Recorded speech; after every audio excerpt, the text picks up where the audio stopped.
Guys ഇന്ന് നമുക്ക് top down analysis നോക്കാം ഗോൾഡിന്റെ. സോ ഇതൊരു വീക്ക്ലി ചാർട്ടാണ്. വീക്ക്ലി ചാർട്ട് പ്രീവിയസ്ലി നമുക്ക് നോക്കുവാണെങ്കിൽ ലാസ്റ്റ് 2 വീക്സ് ഒരു കൺസോൾഡേറ്റിംഗ് അല്ലെങ്കിൽ ഒരു ഇൻഡിസിഷൻ ക്യാൻഡിൽസ് ആണ് ഫോം ചെയ്തേക്കുന്നത്. ഇതാണ് വീക്ക്ലി ഹൈ പ്രീവിയസ് വീക്കിന്റെ ഇതാണ് വീക്ക്ലി ലോ. കഴിഞ്ഞ വീക്കും ഒരു ഇൻസൈഡ് ക്യാൻഡിലാണ് ക്രിയേറ്റ് ചെയ്തേക്കുന്നത്. സോ വിച്ച് മീൻസ് ചെറിയ ടൈം ഫ്രെയിമിൽ കൺസോൾട്ടേഷൻ ആണ്. സോ ഇവിടുന്ന് ഏത് ഏരിയ ബ്രേക്ക് ചെയ്യുന്നു ആ ഏരിയയിലേക്ക് മാർക്കറ്റ് നല്ല രീതിക്ക് മൂവ്മെന്റം തരാം. മുകളിലേക്ക് ബ്രേക്ക് ചെയ്യുകയാണെങ്കിൽ മുകളിലേക്കും, താഴേക്ക് ബ്രേക്ക് ചെയ്യുകയാണെങ്കിൽ താഴേക്കും. നമുക്ക് ഡെയിലി ടൈം ഫ്രെയിമിൽ പോകുന്നു. ഡെയിലി ടൈം ഫ്രെയിമിൽ പോകുമ്പം നമുക്ക് കാണാൻ പറ്റും ഒരു സപ്പോർട്ട് റെസിസ്റ്റൻസ് ക്രിയേറ്റ് ചെയ്ത്, അതുപോലെ തന്നെ ഒരു പാരലൽ ചാനൽ ക്രിയേറ്റ് ചെയ്ത് മുകളിലും താഴെ റിയാക്ട് ചെയ്യുന്നു മാർക്കറ്റ്. ഇവിടെ പോകുമ്പോൾ ഈ ചാനൽ തന്നെയാണ് റിയാക്ട് ചെയ്ത് മാർക്കറ്റ് നിൽക്കുന്നത്. ഡെയിലിയിൽ കൺസോൾട്ടേഷൻ ആണ്. ഇവിടെ ഒരു സപ്പോർട്ടും അതുപോലെ തന്നെ ഇവിടെ ഒരു റെസിസ്റ്റൻസും, ഇല്ലെങ്കിൽ ഇവിടെ ഒരു സപ്ലൈ സോണും ഇവിടെ ഒരു ഡിമാൻഡ് സോണും ക്രിയേറ്റ് ചെയ്ത് വെച്ച് അവിടെ തന്നെ റിയാക്ട് ചെയ്ത് നിൽക്കുകയാണ്.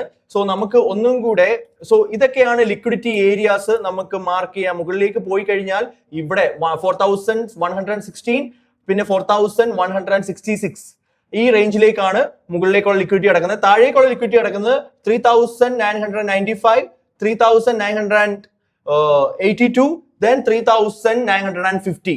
സോ ലാസ്റ്റ് ഡേ ക്യാൻഡിൽ നോക്കിയാൽ ഒരു നല്ലൊരു ബെയറിഷ് ക്യാൻഡിലാണ്. ഇന്ന് മാർക്കറ്റ് ഓപ്പൺ ചെയ്തു, ഒന്ന് മുകളിലേക്ക് പോയി റിവേഴ്സ് ആയി കഴിഞ്ഞാൽ ഇന്ന്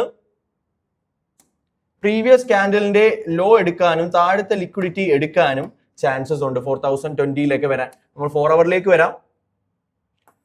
4 അവറും കൺസോൾട്ടേഷനിലാണ്. സോ ഈ ഒരു ഏരിയ 2 വട്ടം റിയാക്ട് ചെയ്ത് താഴേക്ക് ബ്രേക്ക് ചെയ്യാണ്ട് നിൽക്കുകയാണ്. ഇവിടുന്നാണ് ബയേഴ്സ് പിന്നെയും കയറിയ. ഈ ഡിമാൻഡ് ഏരിയ എന്ന് കൺസോൾട്ടേഷൻ ആയതുകൊണ്ട് ചെറിയ ചെറിയ ഏരിയാസിൽ നിന്ന് ബയേഴ്സും സെല്ലേഴ്സും കയറുന്നുണ്ട്.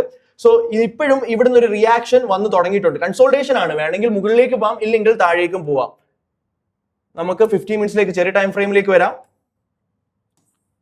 സോ ചെറിയ ടൈം ഫ്രെയിമിലും again consolidation. Higher time frame to lower time ഫ്രെയിമും ഫുൾ കൺസോൾട്ടേഷനിലാണ്. മാർക്കറ്റ് സൈഡ് വേസിലാണ് മൂവ് ആയിക്കൊണ്ടിരിക്കുന്നത്. ഈ ചെറിയ ഒരു ഡിമാൻഡ് അല്ലെങ്കിൽ സപ്പോർട്ട്, ഈ ചെറിയ സപ്പോർട്ടിലും അതുപോലെ തന്നെ റെസിസ്റ്റൻസിലുമാണ് മാർക്കറ്റ് റിയാക്ട് ചെയ്തുകൊണ്ടിരിക്കുന്നത്. സോ ഇവിടെ നമുക്ക് എങ്ങനെ ട്രേഡ്സ് നോക്കാം?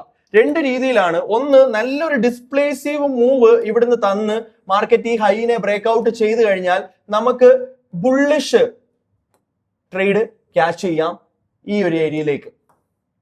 4116 ടു എബവ് അത് ബ്രേക്ക് ചെയ്ത് കഴിഞ്ഞാൽ ഞാൻ പറഞ്ഞ 4166 ആ റേഞ്ചിലേക്ക്, ഈ ഹൈനെ നല്ല സ്ട്രോങ് ഡിസ്പ്ലേസീവ് മൂവ് വന്നിട്ട് ബ്രേക്ക് ചെയ്ത് പോയി കഴിഞ്ഞാൽ. രണ്ടാമത് അതല്ല, മാർക്കറ്റ് താഴേക്കാണ് ബ്രേക്ക് ചെയ്യുന്നെങ്കിൽ അതിന്റെ റീടെസ്റ്റില് നമുക്ക് 4022 ഈ റേഞ്ചിലേക്കും ഇതിന്റെ താഴേക്കും നോക്കാവുന്നതാണ്. സോ ഈ ചെറിയ ടൈം ഫ്രെയിമിന്റെ ഈ റേഞ്ച് ബ്രേക്ക്ഔട്ട് ചെയ്തിട്ട് വേണം നമ്മൾക്ക് ട്രേഡ് നോക്കാൻ, ഇല്ലെങ്കിൽ വളരെ റിസ്കിയാണ്. സോ ഈ ബ്രേക്ക്ഔട്ടിന് വേണ്ടി വെയിറ്റ് ചെയ്യുക, ഒന്നിനും മുകളിലേക്ക് ഇല്ലെങ്കിൽ താഴേക്ക്, എന്നിട്ട് മാർക്കറ്റിൽ നിന്ന് എൻട്രി നോക്കുക. മുകളിലേക്ക് ബ്രേക്ക്ഔട്ട് ചെയ്താൽ ബൈയും, താഴേക്ക് ബ്രേക്ക്ഔട്ട് ചെയ്താൽ സെല്ലും നോക്കുക ഗൈസ്.